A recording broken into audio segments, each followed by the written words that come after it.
Que el Señor Jesús esté con y con tu ustedes. espíritu. Evangelio de nuestro Señor Jesucristo según San Marcos. Gloria a ti, Señor. Jesús decía a la multitud: ¿acaso se trae una lámpara para ponerla debajo de un cajón o debajo de la cama? ¿No es más bien para colocarla sobre el candelero? Porque no hay nada oculto que no deba ser revelado y nada secreto que no deba manifestarse. Si alguien tiene oídos para oír, que oiga. Y les decía: presten atención a los que oyen.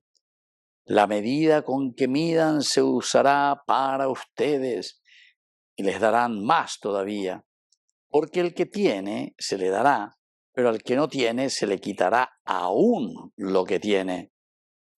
Palabra del Señor. Gloria a ti, Señor Jesús. Queridos amigos, esencial y fundamental, lámpara de nuestros ojos. Ciertamente que esto también lo encontramos en los Salmos, ¿verdad? Cuando el Señor dice que la lámpara de nuestros ojos, el salmista grita y dice: Señor, tú eres la lámpara para mis pasos, lámpara para mis pies. Y aquí también el Señor que nos está comparando y nos está diciendo: ¿cómo ustedes utilizan? Y si ustedes son lámpara verdaderamente, manala peina, ustedes como cristianos iluminan a su familia, ustedes como cristianos iluminan a la sociedad, ustedes como cristianos son capaces entonces de guiar a ese pueblo y a esa gente. Porque justamente hacen que exista la luz, hace que se pueda ver el rostro de Dios, primero en la vida de ustedes, luego en esa institución donde ustedes se encuentran y luego en toda esa sociedad. Y por eso dice, la lámpara no es para poner debajo de las camas. De entonces nada muy bate. Se dan cuenta el compromiso, queridos amigos, que es demasiado grande. El Evangelio va tomando todas las posibilidades y las categorías de nuestra propia vida.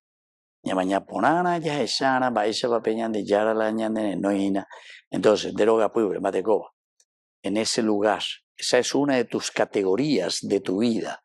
Ser papá, ser mamá, ser hermano, ser un familiar, tener una familia, etc. Entonces, usted de llame sacar, pero indica tú y entonces ñande la ñambohue, porque justamente el no ser lámpara quiere decir que nosotros somos oscuridad, porque en el Evangelio no hay café con leche, o café o leche, puro, absolutamente, el cristiano es así.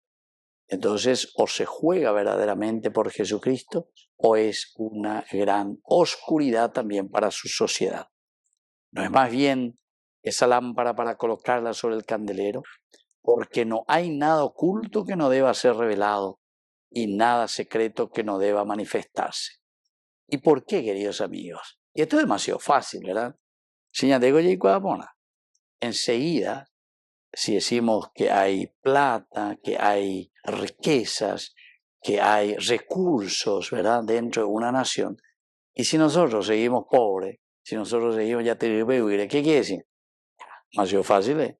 No hay nada oculto que no deba ser revelado. ¿Pero por qué? No hay nada secreto que no deba manifestarse. ¿Cuándo hay más secreto? ¿Por qué? Y porque enseguida nos damos cuenta que la cosa continúa igual. Continúa igual. Quiere decir que entonces todo fue bla, bla, bla. Y entonces no hubo un compromiso serio para que podamos hacer un camino de bienestar. El cristiano, queridos amigos, está llamado a construir su vida. Nosotros, con los principios y valores del Señor, tenemos que construir nuestra propia existencia, nuestra sociedad. Entonces, todo eso que no hicieron una buena catequesis y que también se metieron en la corrupción, son los que después dicen: ese cura o la iglesia habla de política, no tiene que hablar de política, tiene que hablar de Dios. Eso no hicieron buena catequesis. Vean, no entendéis el Evangelio y la Biblia. No entendéis, no entiende absolutamente nada. Porque justamente el religarse, la religión, no es para hablar de angelitos, sino que hablar de Dios quiere decir hablar de la misma esencia del hombre, de lo que Dios puso en el corazón del hombre para que nosotros podamos vivir de acuerdo a esos criterios y valores y regalos y dones que Dios puso en nuestro corazón y en nuestra vida. Tu inteligencia, tu libertad, tu voluntad, tu capacidad de amar. Entonces quiere decir que estamos hablando de Dios. Eso es lo que Dios quiere. Dios no quiere que el hombre viva entonces en lo desastroso, sino que Dios quiere que viva entonces en la realización, en la organización y sobre todo, queridos amigos, a eso nosotros le llamamos la caridad, el amor, el respeto hacia los demás. Así que vamos a pedir que esa lámpara, queridos amigos, que somos nosotros, estemos bien arriba para poder iluminar. Que esa lámpara sea la que gobierne y dirija nuestros pasos para que seamos buenos cristianos y honrados ciudadanos. Que así sea. Que así sea.